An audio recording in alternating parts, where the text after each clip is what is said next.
Welcome to The Bright Side, your nutritional program dedicated to the understanding of the vast world of nutrition and nutritional supplementation. I'm your host, Pharmacist Ben, nutritional pharmacist from Boulder, Colorado. I use nutritional supplements where other healthcare practitioners use toxic pharmaceutical drugs and sometimes deadly medical procedures. If you suspect that there are natural nutritional roads to your vitality and health and well-being and to addressing your health challenges, whatever they may be, but you don't know where to begin, you have come to the right place. As you listen to The Bright Side every day, you are more and more in control of your body. You are more and more knowledgeable, and you know you can overcome any health issue. That's why we're here every day on The Bright Side, helping clear up the sometimes confusing world of nutrition and nutritional supplementation. Over the last 29 years of practicing pharmacy, I have seen drug-free recoveries from diabetes and hypertension and obesity and skin diseases like psoriasis, eczema, rosacea, acne, digestive ailments, autoimmune issues of all kinds. Recoveries that by the standards of modern medicine can only be called a miracle, but what is in the world of the body, what is in the world of biology, standard operating procedure. Because the human biological system, the human body, is a healing system. It's a regenerating system. It is designed divinely to heal and renew itself on a moment-to-moment basis. And while some folks may call that healing, renewing, regenerating system a miracle, it really is just the way the body works. If you have questions about health, nutrition, prescription drugs, formulations, ingredients, skin health, something you may have heard about, read about, and you want clarification, we can help you. 844-236-6010 is our number. If you want to wean yourself off your meds and get on a good nutritional supplement program, we can help you. 844-236-6010 is our number on the Bright Side. Of course, if you have a success story you'd like to share, we love hearing those. Or if you just want to contribute to the conversation, 844-236-6010 is our number on the Bright Side. If you want to purchase any of the longevity products you hear recommended or advertised on the program, please call the Bright Side Ben phone team at 866-735-2470. You can also head over to my blog, pharmacistben.com or criticalhealthnews.com, and you can order products right off the website. You can also sign up to join the Bright Side Ben team right off the websites, pharmacistben.com, criticalhealthnews.com, and brightsideben.com, or call the phone team at 866-735-2470. And if you want to purchase any of our Truth Skin Health products, including our Retinol 5% gel or our Truth Serum, made with lots and lots and lots of premium vitamin C, no fillers, no waxes, no oil, no water, no silicone, no preservative, no fragrance, no nothing your skin doesn't need or doesn't want. If you're not satisfied with your skin health products, your skincare products as is, I understand why, because 90% of it isn't doing anything. Truth Skin Health products are 100% active and functional. You can find out all about it at truthtreatments.com, truthtreatments.com. Okay, welcome back to the Bright Side, folks. We're talking about the ketogenic diet and hormones, and we left off talking yesterday about phytic acid and phytates. There's so much misunderstanding. There's so much misinformation, disinformation, just plain ignorance in the world of health and in the world of nutrition.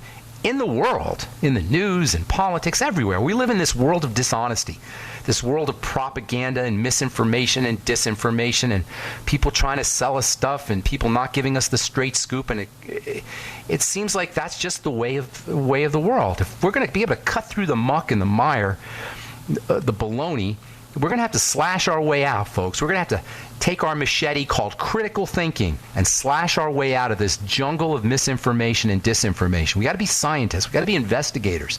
We have to be curious. We have to question. We have to question everything. This is why in this program sometimes we get a little technical. We don't always, on the Bright Side, I don't just tell you what works. I tell you why it works and why things don't work. We talk about why illness occurs and why strategies can be applied and how they work, so you guys can make your own decisions. You want to be able to make your own decisions. You want to be critical thinkers. I don't want to just tell you what to do. There's a zillion health programs out there that'll tell you what to do. Take this product, take this formula, take this vitamin, take this mineral. But on the Bright Side, we tell you the whys. The Bright Side is not a sales pitch. It's a hardcore information. It's hardcore detail. It's hardcore information that you can use to make your own changes, to doctor yourself, to make real changes in your health and your life. That's my promise to you. When you listen to the Bright Side, as much as I can, every minute of the program, we're going to be presenting to you hardcore information for those of you who consider yourself scientists, who want to be scientists, not necessarily laboratory scientists, but scientists in the laboratory of life.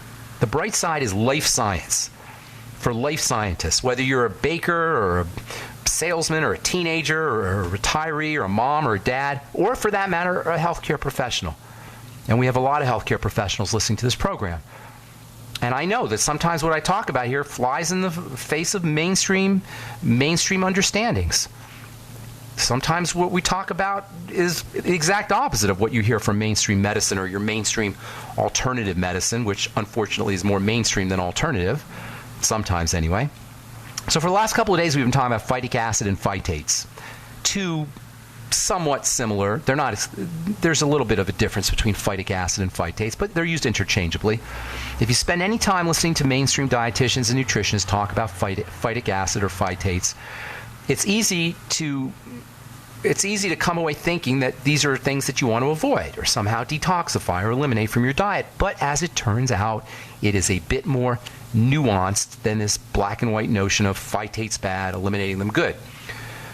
Phytic acid is found in all plants, and its main role, particularly in seed plants, legumes and beans, but its main role is to provide seeds and to provide plants with a source of nutrition, particularly with the element phosphorus. If you look at the chemical structure of phytate, it looks like a mandala. Mandala is a symmetrical, geometrical form that is used in Eastern religions supposedly has spiritual significance. People meditate on mandalas. Well, the chemical structure of phytic acid is unbelievable. It's like a mandala. It's this perfectly symmetrical, circular structure.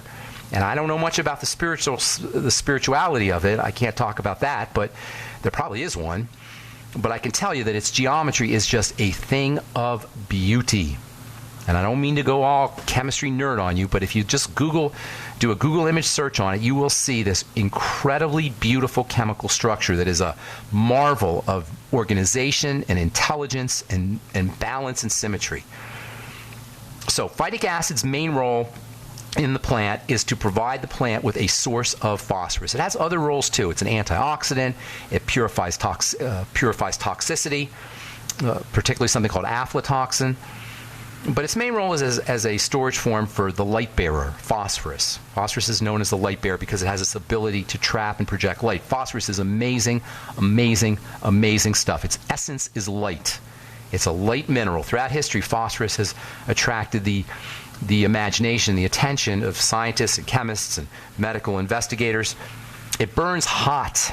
It ignites spontaneously. It's used as a weapon, a military weapon, although some forms of it have been banned by the Geneva Convention because it's so darn hot and burns so vigorously. It burns spontaneously. It has to be stored in water sometimes because it burns spontaneously. It'll combust.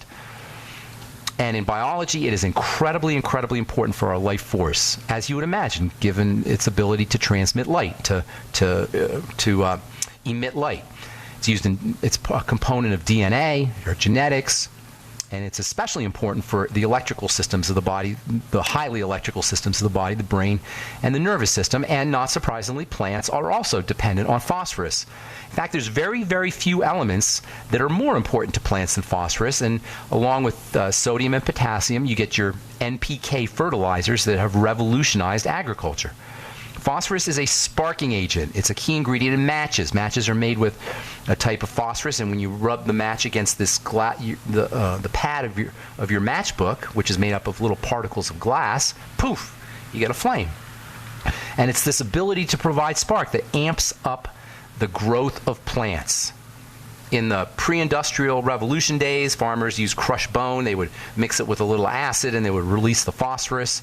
And then somewhere around the middle of the 19th century, they figured out that they could make it industrially, and the agriculture revolution was born.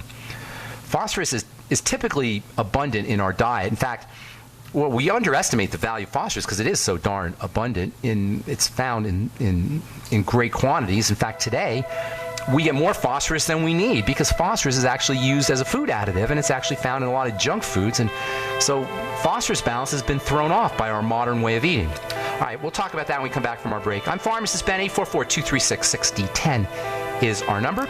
We'll take a break and come back with more good health information right after this. Don't go away. All right, we're back on the bright side. I am Pharmacist Ben. We're on the air Monday through Friday, 8 to 9 Pacific and 10 to 11 Central Time, 24/7 on our archive page at brightsideben.com. Also, benfuchsarchives.com. Thank you to Peter in the UK for setting that one up. We also have a blog for you at criticalhealthnews.com and videos on criticalhealthnews.com as well. Lots of videos, actually. And then also pharmacistben.com.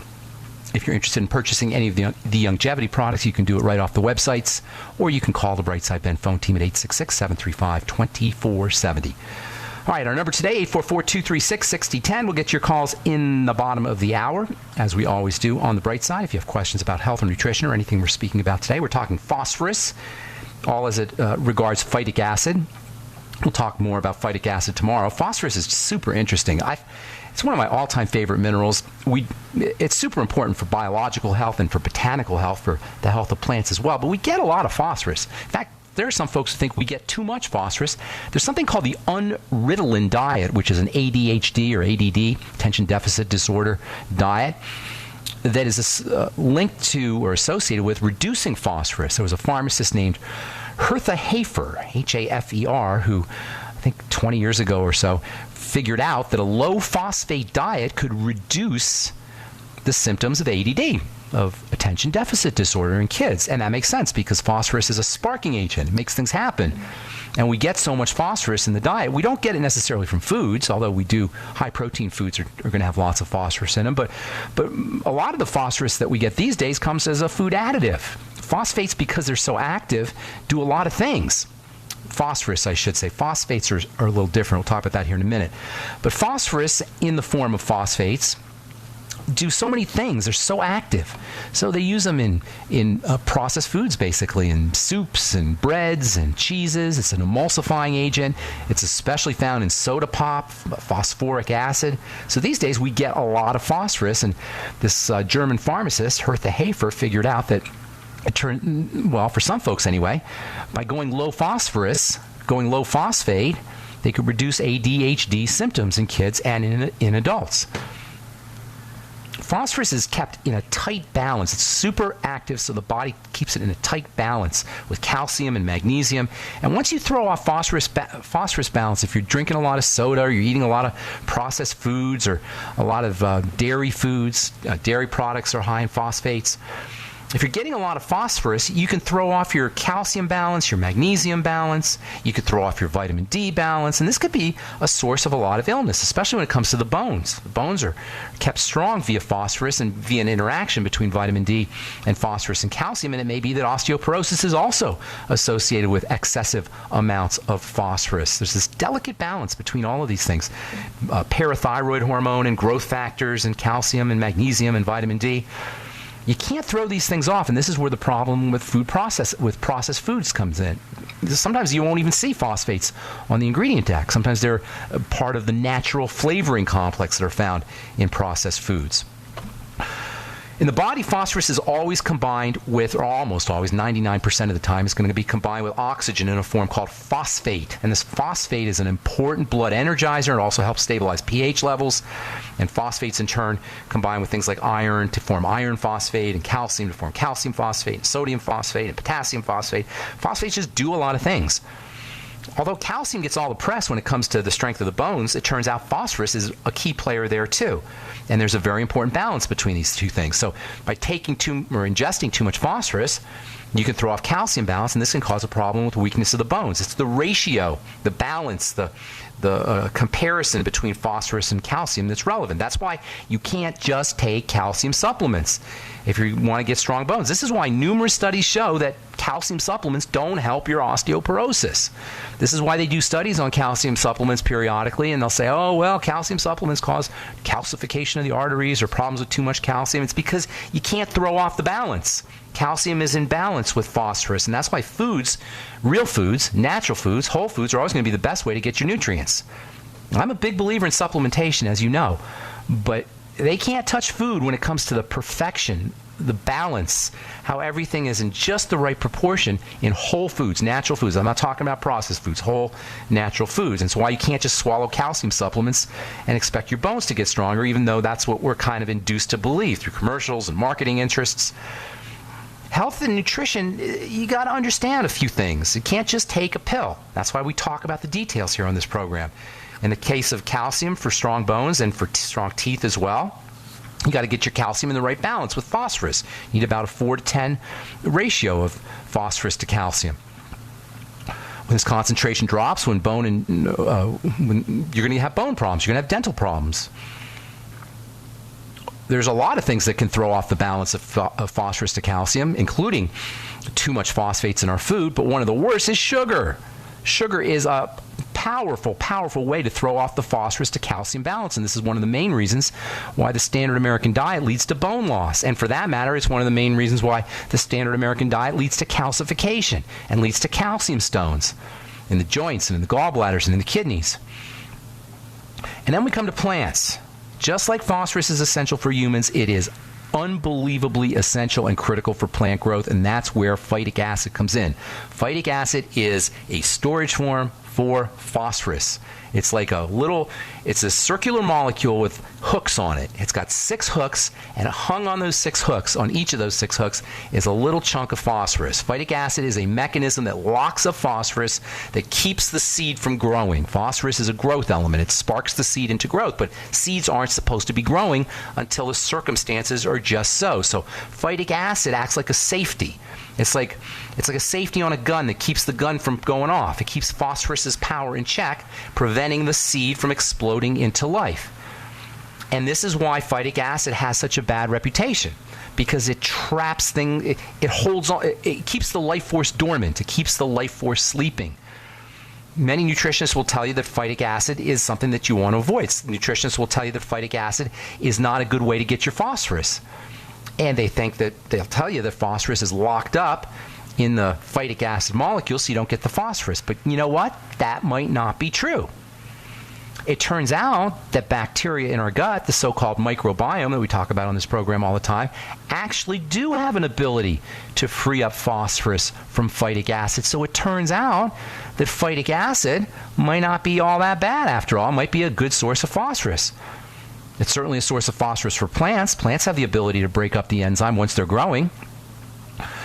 The microbiome, the good bacteria in the gut, can do it as well. In the journal Cell Reports, February 2014 article, phytic acid enzyme found in the microbiome that facilitates the release of phosphorus from the phytic acid element. So phytic acid may not be such an anti-nutrient. On the other hand, this trapping mechanism, the ability that phytic acid has to trap things, it's called chelation. That's the technical term, and phytic acid is a chelating agent, and phytates are chelating agents. That makes phytic acid really helpful for detox. Phytic acid is a detoxifier. It chelates excess minerals. So in addition to possibly being a source of phosphorus, it also has detoxification properties. Same way that it chelates or magnetically attracts phosphorus, it can also chelate mercury. Phytic acid can chelate lead. It can chelate cadmium. It can be helpful against calcium deposits and calcium stones. That's right, this so-called evil phytic acid that we got to be so careful of is actually a major tool that can prevent toxicity from heavy metals as well as calcification. All right, we'll come back with more good health information right after this on The Bright Side. Don't go away. You are listening to GCN. Visit GCNlive.com today.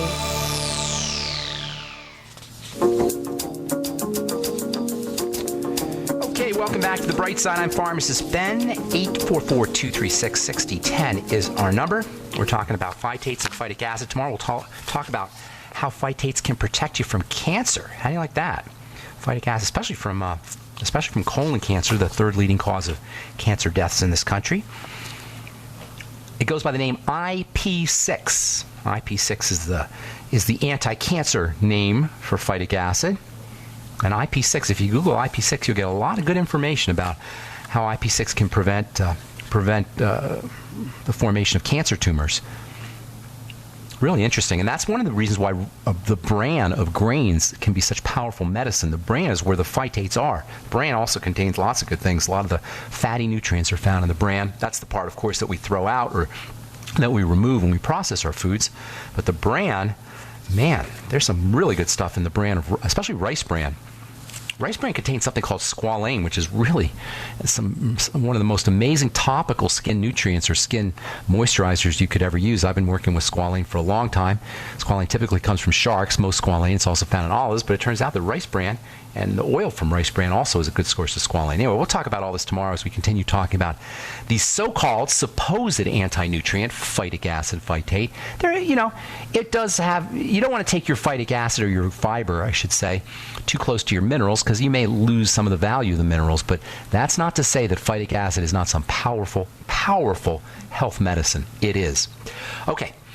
844-236-6010 is our number. Let's go to Maria in California. Good morning. What's up, Maria? Welcome to the Bright Side. Hi. Hey, what's up? Well, basically, I have endometriosis. Okay. We can help you with that. Not a problem. What are you doing? Are you on any prescription medicine or anything? Yes, I am on prescription medicine for bipolar and depression. Okay, but not anything for the endometriosis. No, not for the endometriosis. How old are you, Maria? I'm 39. Okay. So you must have had some problems with your menstrual cycle for a long time. Endometriosis is a pretty significant issue. Don't let them take your organs. That's what they do for endometriosis. Yeah, is that what they want to do? Yeah, they're trying to say that I need to have surgery because I have a growth. You don't. I'm telling you, Maria, you don't. It's one of the most twisted, evil things that doctors do, removing a woman's organs because of endometriosis. Here's the deal. Endometriosis is the excessive proliferation, the excessive growth of the endometrial lining, right? And that causes all kinds of problems, heavy bleeding and hormonal issues, etc. Here's what you need to understand about endometriosis. It's a female hormone issue, an estrogen issue, and it has to do with the balance of progesterone and estrogen, and it's a sugar issue. Those are the two major factors that you want to, those are the two major places that you want to approach endometriosis. When I say hormones, estrogen and progesterone, I'm talking foods, fatty foods, and also the microbiome, which is gut bacteria. So here's what you're going to do. Number one, you want to do a food diary, and you want to eliminate any problem foods. You guaranteed 100% have something going on in your digestive system, which you must know. Constipation is typically involved, but it could be loose stools, it could be cramping or bloating, heartburn, stuff like that. Does that sound familiar, Maria?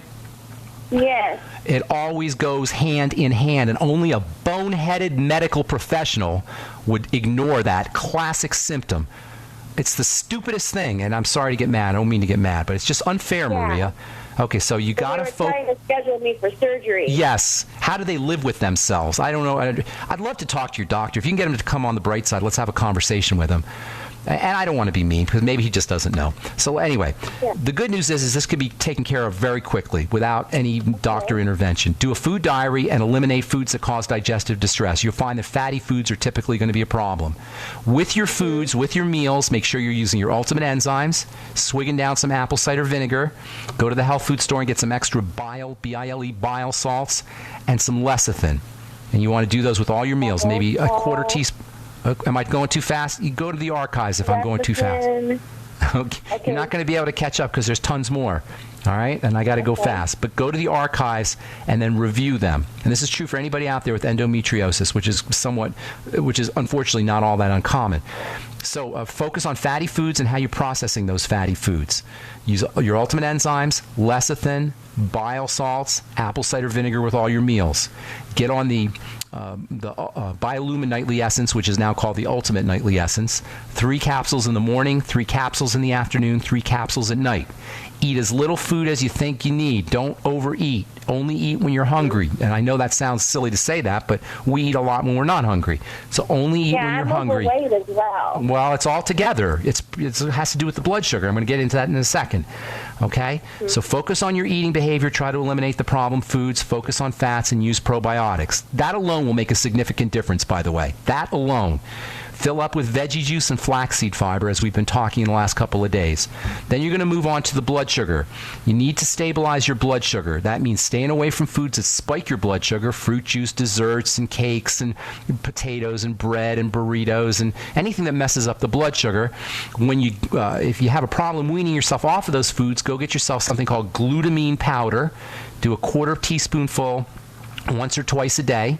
and then up your protein intake, especially whey protein, if you can handle it. You may not be able to handle whey protein. If you feel gassy or bloaty after you do it, then maybe use hemp seed protein, which is a little bit more benign, although not as good a protein. Protein foods also, fish, meat, that kind of thing. Yes? What about the ketogenic diet? That's Is that perfect. That would be something that would be perfect for me.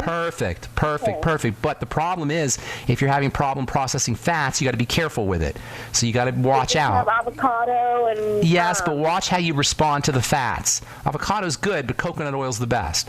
So a teaspoonful, maybe a couple teaspoonfuls of coconut oil.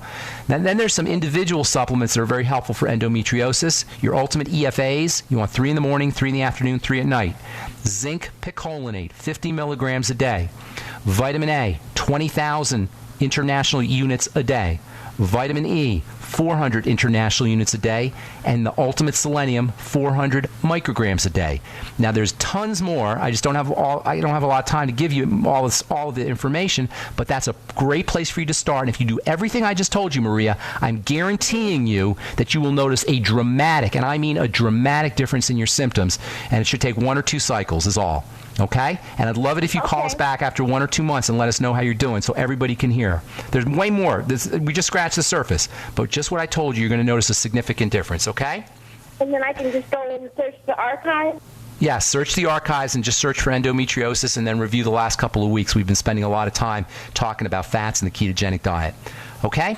Okay. Great. Thank you, Maria. God bless you. Have a beautiful day. Okay. And that just ticks me off when they want to take out your organs because they can't figure out what is going on. Somebody has to call a pharmacist on the radio to get decent health information. All right. 844-236-6010 is our number. Diane, welcome to the bright side. What's going on? Good morning, Ben. Good morning. Is this my friend Diane that's always yelling at me on Facebook? That is you, isn't it? Yeah.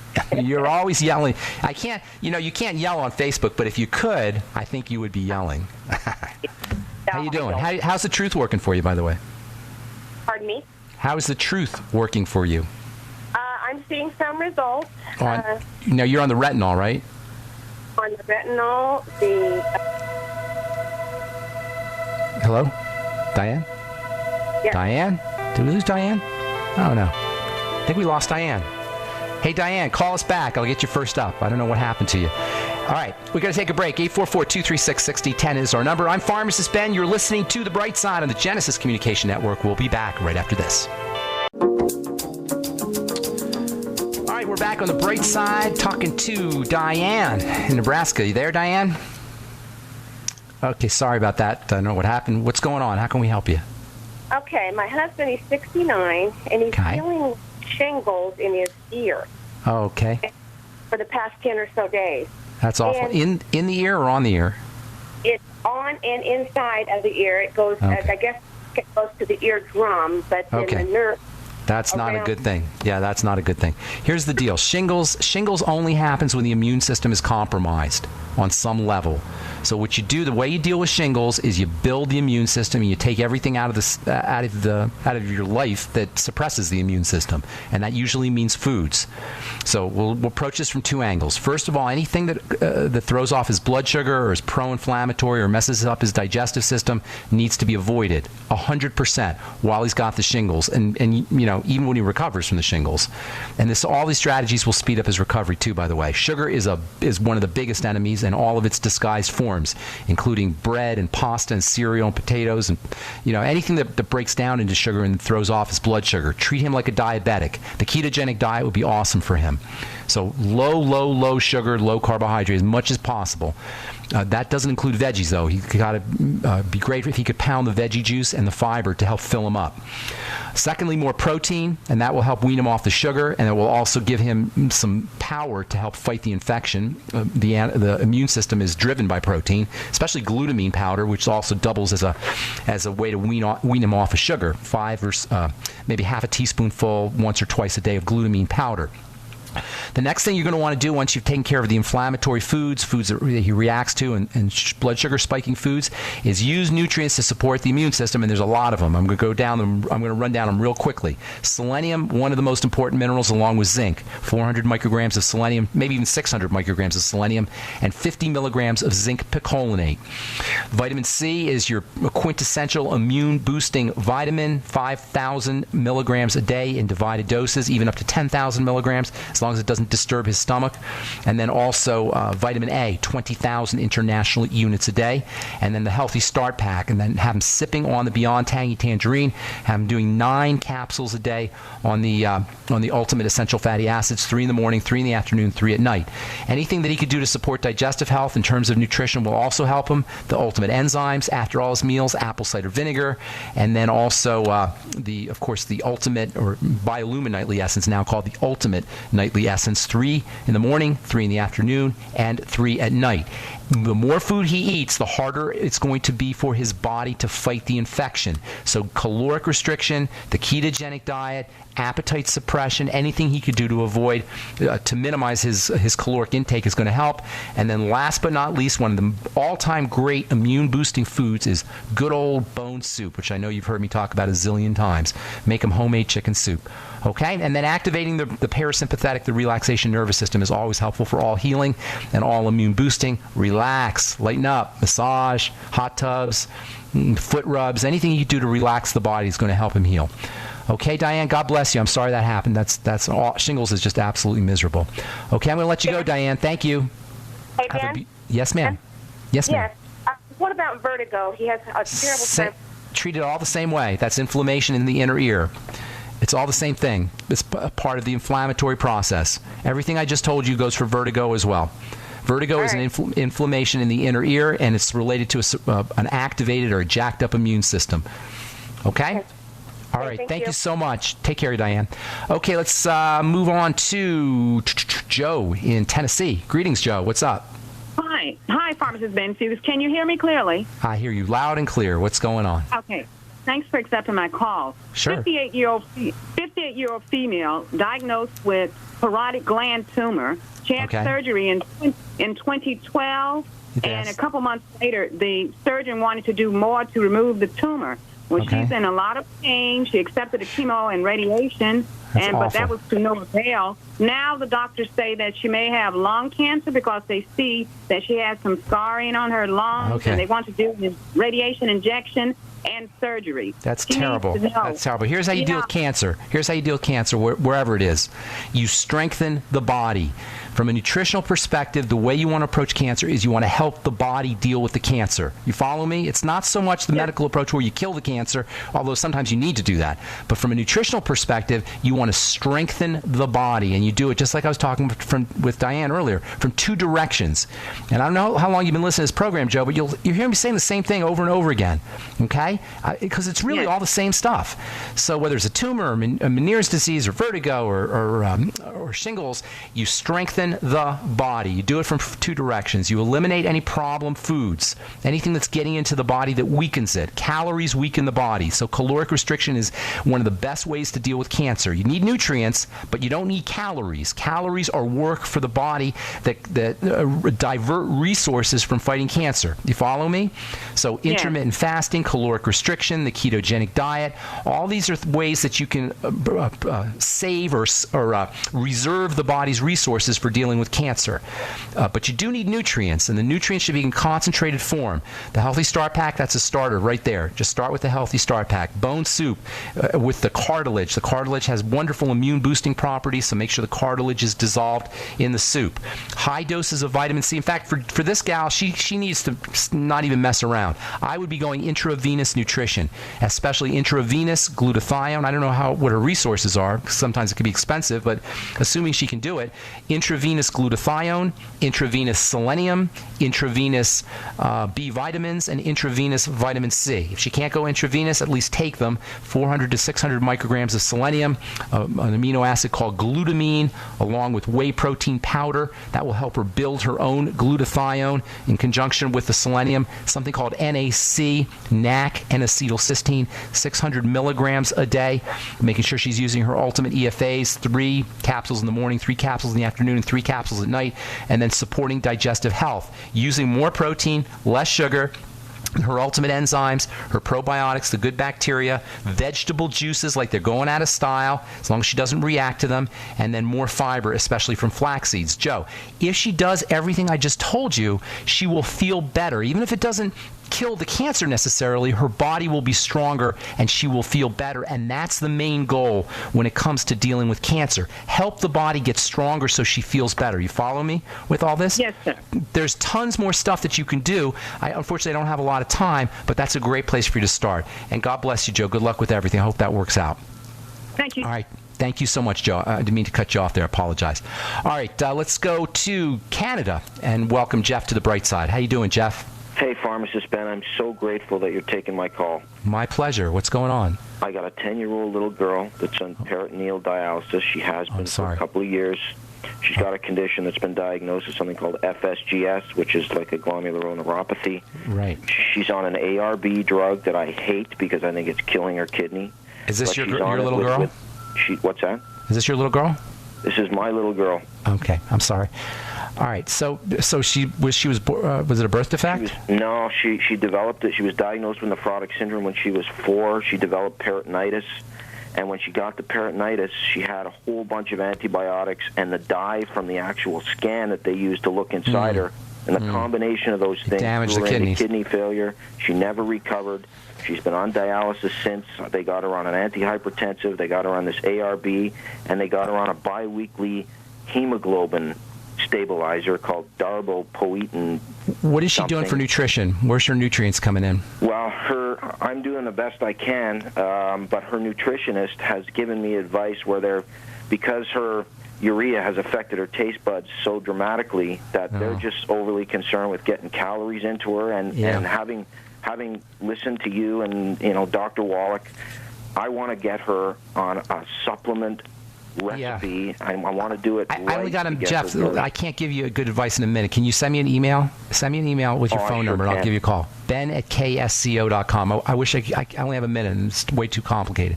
Give me a call, or just send me an email, and I'll give you a call. Okay, put your phone number in there. I'm so grateful. Thank you so much. God bless you, my friend. All right, let's. Okay, got about 30 seconds here. Truth Raider, once again, you get the last word, buddy. Benjamin, I think I need 2 minutes. I know, I apologize, man. But what's going on? I don't know if this is a pre-stroke condition or what it could possibly be. No, you don't. What do you mean pre-stroke? What are you talking about? From the midsection down to the lower part of my feet, from the midsection all the way down, I have this sensation like if you've been riding a bicycle, working out with weights, and then you have that's called acidosis. That's called acidosis, big fella. You're burning. You got lactic acid going on there, and it sounds to me like either the muscle's breaking down for some reason, or you've been working out. But you haven't been working out. Carl, call me. Give me a call, man, because I can't help you on the radio. All right, buddy.